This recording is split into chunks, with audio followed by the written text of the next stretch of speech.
always thought I knew everything about our life together. That was before whispers reached me, whispers about a backup man. Someone she had been keeping on the sidelines while we built what I thought was a shared future.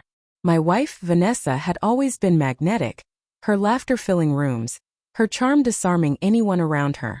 I loved that about her. I trusted that about her. But trust, I was learning, is fragile, and sometimes it hides truths you never want to face. It all started with casual comments from friends, half-jokes that hinted at something more. "She's always got a backup, you know," one of them had said, smirking. I laughed at first, masking the unease rising in my chest. That wasn't Vanessa. She wouldn't do that. She wouldn't betray what we had. And yet, doubt planted its seeds and I couldn't shake them. Our relationship had been steady, not without its bumps but steady.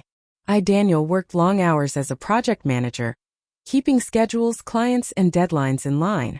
Vanessa ran her own marketing firm, full of meetings, calls, and late nights. We balanced each other, my grounded nature against her vivacious spirit. Or so I thought.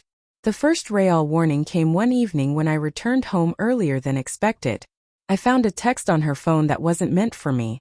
Flippant, intimate, familiar in a way that made my stomach twist. My hands tightened around the door handle. My mind raced, but I stayed calm. I didn't confront her that night. I watched, I observed, I gathered the fragments that would become the truth. Over the next few days, I pieced together what my friends had hinted at. Vanessa had been cultivating a plan B, a man she could turn to if our relationship faltered, someone she thought would never cross my path. It was audacious. It was insulting. And above all, it was a challenge. I realized in that moment that I had two choices: crumble under the betrayal or turn the tables entirely. And I knew which one I would take. The moment of reckoning was coming. I didn't need to act rashly. I just needed precision, timing, and a plan that would expose the truth while reclaiming the power she thought she had. I would not allow her games to dictate my life, my dignity, or my reputation. I watched her carefully over the next week, noting the subtle ways she communicated with him. The backup man, Alex, whose existence had been kept secret. Vanessa didn't even realize I was aware, and that gave me an advantage. She texted, called, and arranged meetings, thinking she could manage everything behind a veil of secrecy.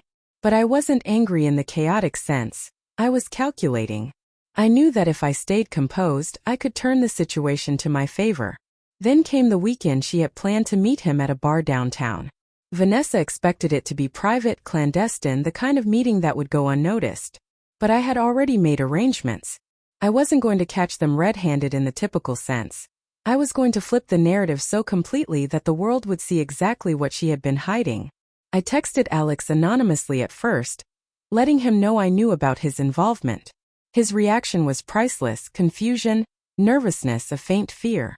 I could sense he was unsure of who he was dealing with, and that uncertainty played right into my hands.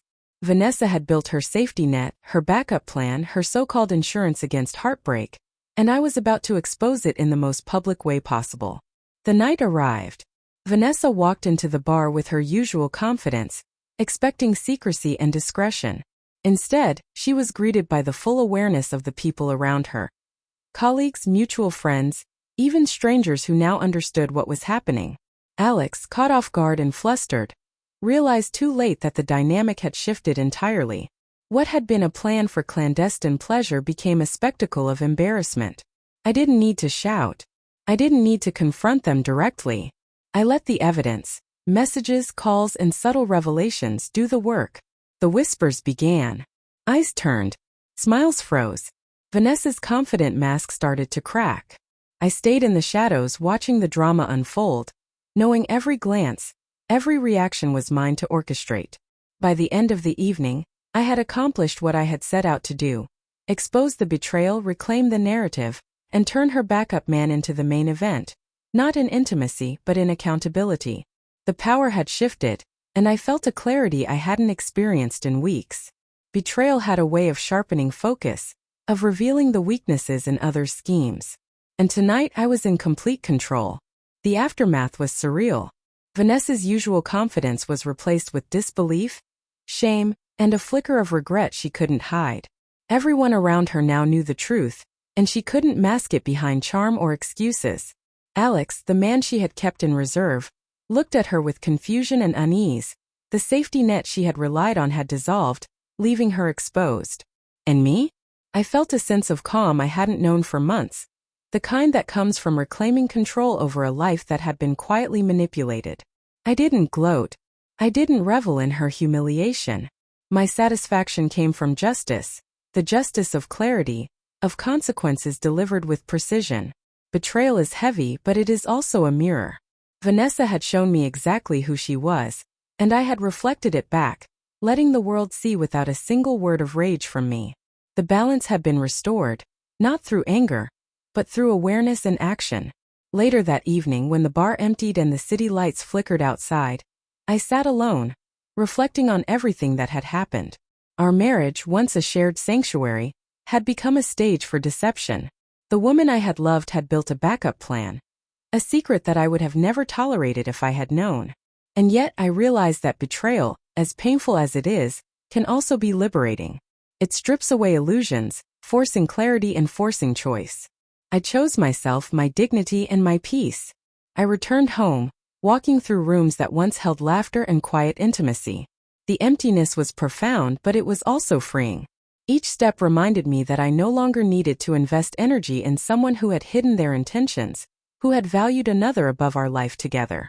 The betrayal was hers, the exposure was mine, and the lesson was universal. Never underestimate the consequences of deception. In the days that followed, I rebuilt my world. I didn't seek revenge in petty ways. I didn't need to.